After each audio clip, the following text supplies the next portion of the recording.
proceeding on foot from here. Let's go.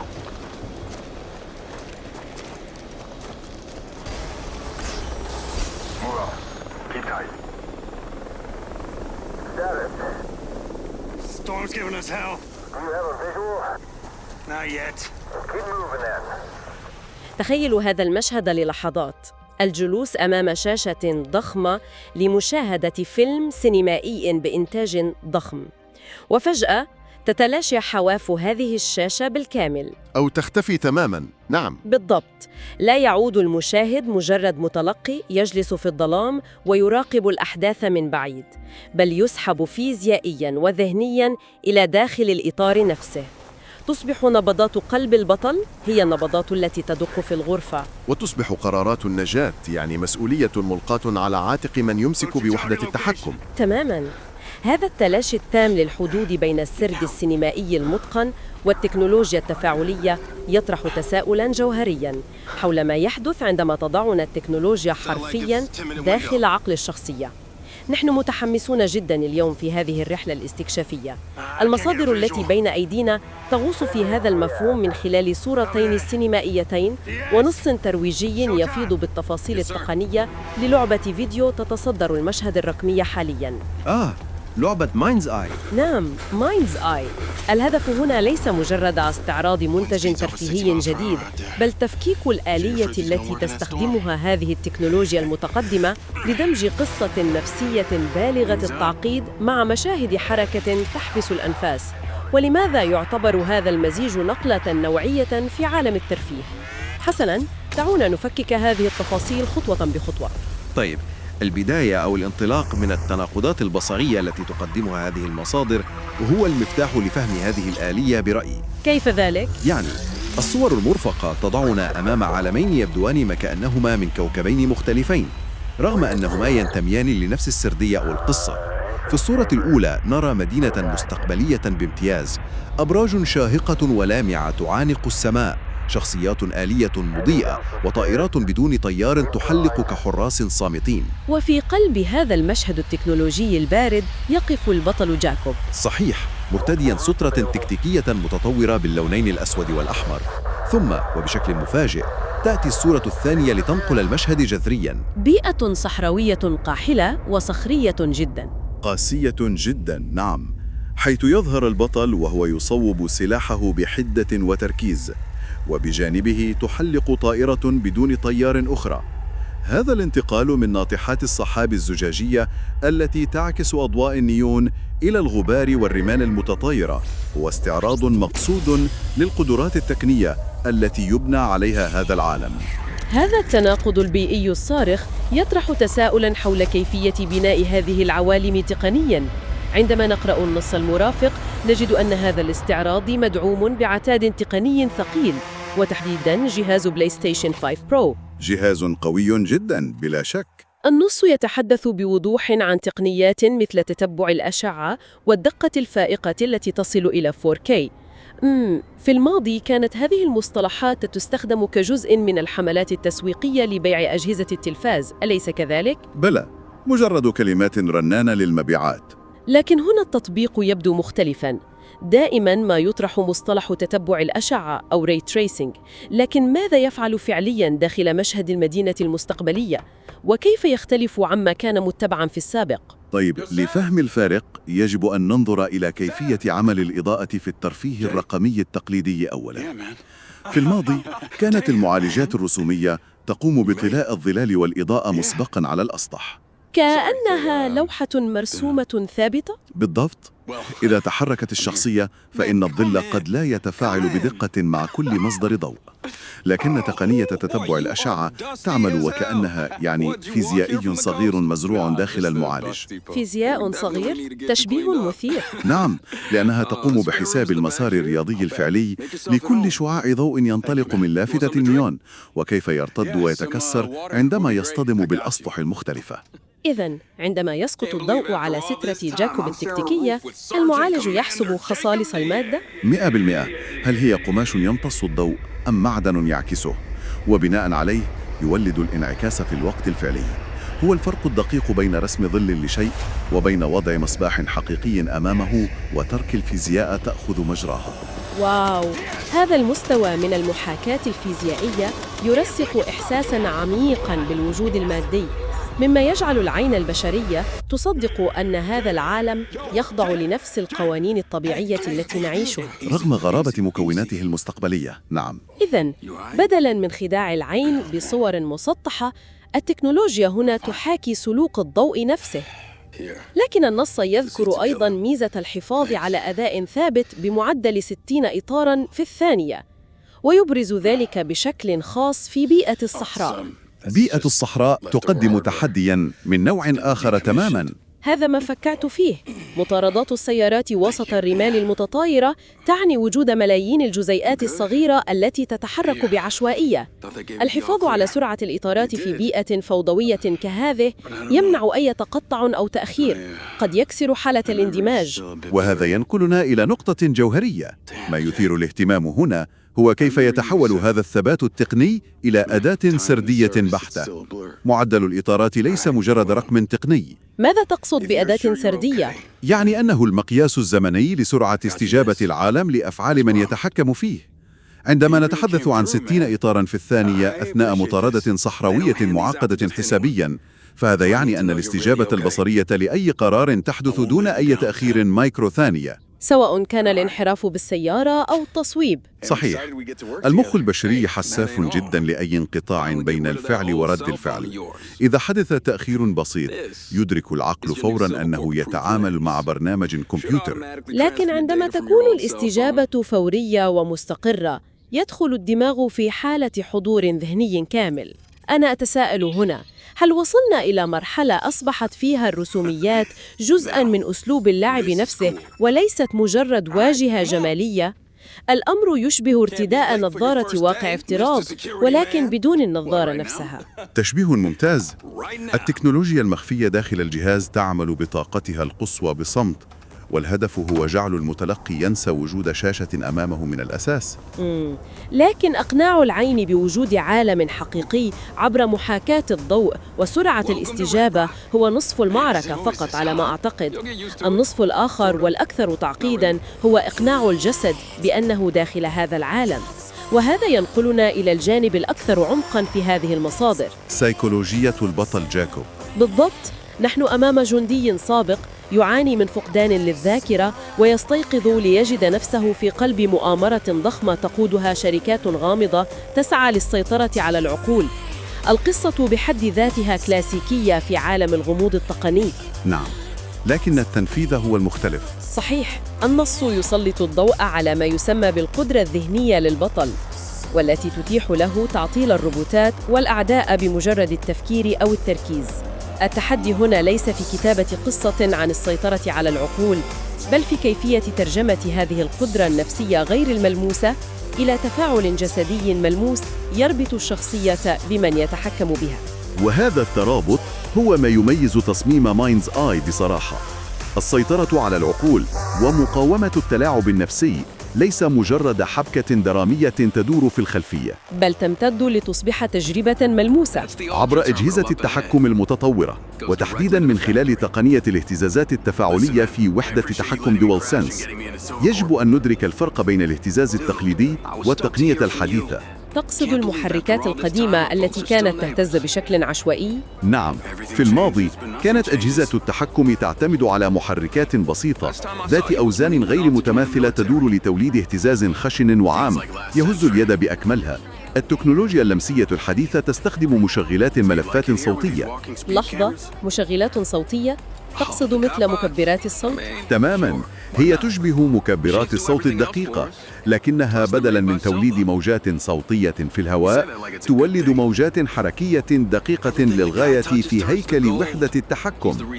يمكن لهذه التقنية محاكاة نسيج الأسطح أو الشعور بقطرات المطر، أو كما في حالة جاكوب الجهد العصبي والضغط. بالضبط.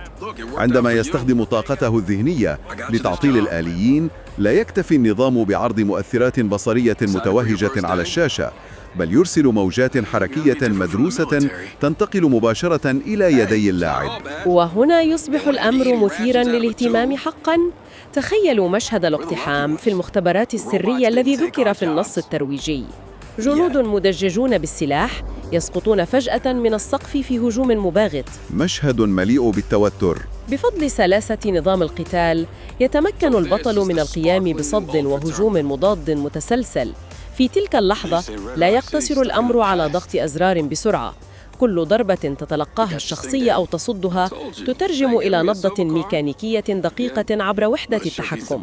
وإذا استخدم البطل قدرته الذهنية ربما يبدأ الاهتزاز بتردد منخفض يتصاعد تدريجياً ليشكل ضغطاً حقيقياً بين الكفين. أتساءل كيف تؤثر هذه الاستجابة الفيزيولوجية المباشرة على انغماس اللاعب في حالة البطل الذهنية؟ سؤال في محله. هذا التأثير الفيزيولوجي المباشر يسكت ذلك الصوت النقدي داخل الدماغ الذي يذكرنا دائما بأننا في أمان غرفة الجلوس. يعني يعلق عدم التصديق؟ نعم، تعليق عدم التصديق المطلق. عندما تتزامن الرؤية الفائقة الدقة للضوء مع الأداء السلس مع الاستجابة اللمسية الدقيقة التي تحاكي الإجهاد البدني، التوتر الذي يعيشه جايكوب بسبب فقدان ذاكرته ومن الشركات التي تطارده ينتقل كحالة فيزيولوجية حقيقية لمن يعيش التجربة. هذه صياغة متقدمة للتعاطف. المرء لا يتعاطف مع البطل لأنه يقرأ عن معاناته في نص مكتوب، بل لأنه يشعر حرفياً بانقباض في العضلات وجهد ملموس عند محاولة تعطيل آلية ضخماً يركض نحوه. التكنولوجيا تستغل الجهاز العصبي لتمرير المشاعر بدلاً من الاعتماد فقط على السرد اللفظي. صحيح. طيب دعنا نتوقف لحظة ونطرح تحدياً عملياً بناءً على ما جاء في المصادر. بعد أن فهمنا الرسوميات المذهلة والتقنيات اللمسية العميقة، يجب أن نضع هذا كله تحت الاختبار الفعلي داخل ساحة اللعب. أنا مستعد، تفضلي. المصادر تشير إلى مزيج طموح جداً. اللعبة تتنقل بين التخفي الدقيق في الظلال، الأكشن السريع الانفجاري، حل الألغاز المعقدة، وصولاً إلى مطاردات السيارات العنيفة في الصحراء. تنويع هائل في أسلوب اللعب. وهنا التحدي. عادة في صناعة الترفيه عندما يحاول أي منتج أن يقدم كل شيء في وقت واحد، ينتهي بأن يكون سطحياً في كل تلك الجوانب. ألا يمثل هذا التنوع مخاطرة بتشتيت اللاعب وتخريب التجربة؟ كيف يمكن الانتقال من حل لغز ذهني هادي إلى قيادة سيارة في الصحراء دون الشعور بانفصال تام في بنية اللعبة؟ هذا التحدي منطقي جداً، وهو الهاجس الأكبر في تصميم أي عالم تفاعلي ضخم. الحل لهذه المعضلة يقبع في تفصيل محوري ورد في النص الترويجي، وهو الذكاء الاصطناعي للأعداء. الذكاء الاصطناعي كيف يحل مشكلة التشتت؟ لأن التنوع هنا لا يقدم كألعاب مصغرة منفصلة، بل كأدوات نجاة داخل نظام بيئي متكامل. الذكاء الاصطناعي في هذه اللعبة لا يعتمد على نصوص مبرمجة مسبقاً، حيث يسير العدو في مسار محدد وينتظر دوره في الهجوم، بل يعتمد على أشجار السلوك والتعلم الديناميكي. صحيح؟ بالضبط. هذا يعني أن الأعداء يمتلكون القدرة على تقييم الموقف المحيط بهم باستمرار.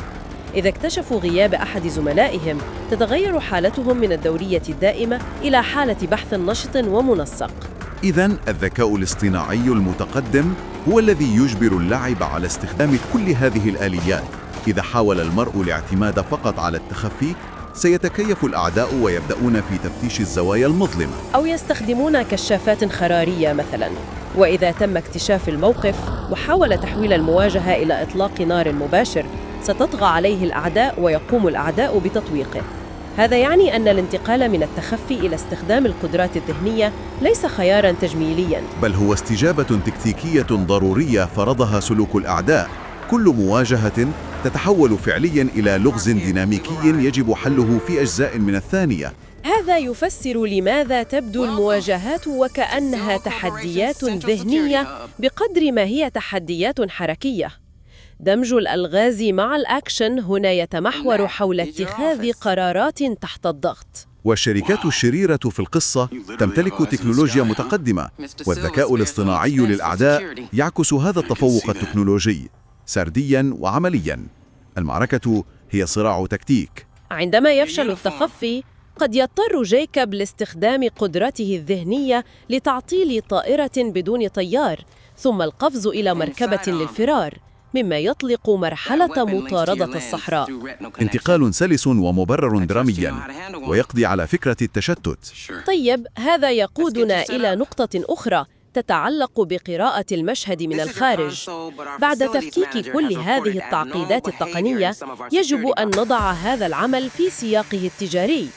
النص يشير إلى أن اللعبة متوفرة حالياً على المتجر الرقمي مع خصومات إطلاق استثنائية، بالإضافة إلى النسخة الفاخرة التي توفر أسلحة وأشكالاً إضافية.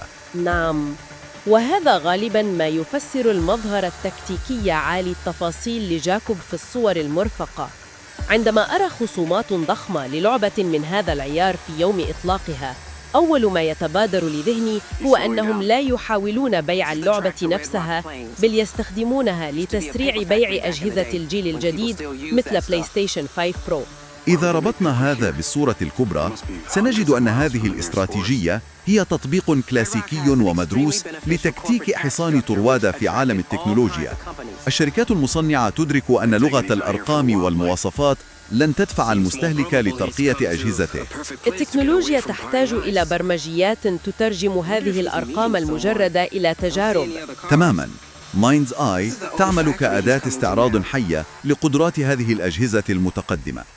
تقديم تخفيضات كبيرة يهدف إلى إزالة العائق المادي، مما يسرع وتيرة تبني الجمهور للأجهزة الجديدة. يعني الهدف ليس تحقيق ربح فوري من مبيعات اللعبة. لا، بل جعل هذا المستوى المعقد من التفاصيل البصرية والاهتزازات التفاعلية هو المعيار الأساسي الجديد في الصناعة، مما يخلق ولاء لمنظومة الأجهزة بالكامل. هذا يوضح العلاقة التكافلية بين البرمجيات والعتاد. المطورون لا ينتظرون أن يشتري الناس الأجهزة القوية ليبدأوا في صنع ألعاب معقدة، وفي نفس الوقت الناس لن تشتري الأجهزة بدون ألعاب تثبت قيمتها. البرمجيات العالية الجودة هي من تدفع عجلة الابتكار. حتى النسخة الفاخرة وما تقدمه من أشكال إضافية ليست مجرد إضافات تجميلية سطحية، إنها مكافآت بصرية تستفيد مباشرة من قدرات الانعكاسات والإضاءة الفيزيائية التي تحدثنا عنها. الدروع اللامعة مصممة لتجعل خوارزميات تتبع الأشعة تتألق أمام أعين المشاهد. كل عنصر تجاري وتسويقي هنا يخدم غاية تقنية كبرى. هذا الترابط يظهر نضجاً كبيراً في الصناعة. تغليف الابتكار التقني داخل قصة مشوقة يسهل من تبني التكنولوجيا. حسناً، إذن ماذا يعني كل هذا؟ لقد بدأنا بصور تظهر مدناً مستقبلية مبهرة وصحاري قاسية، واكتشفنا أن تتبع الأشعة ومعدلات الإطارات الثابتة هي الأساس الذي يبني مصداقية هذا العالم. ورأينا كيف تنتقل معاناة جايكوب من الشاشة إلى الأيدي عبر تقنيات الاهتزاز، وكيف يلزم الذكاء الاصطناعي المتكيف من يخوض التجربة بالتحول إلى مفكر استراتيجي. وفهمنا أخيراً كيف توظف هذه الإنجازات ضمن استراتيجية أوسع لفرض معايير جيل جديد من الأجهزة. الخلاصة هي أننا نقف على أعتاب مرحلة نتجاوز فيها مجرد استهلاك الترفيه إلى التفاعل العضوي معه.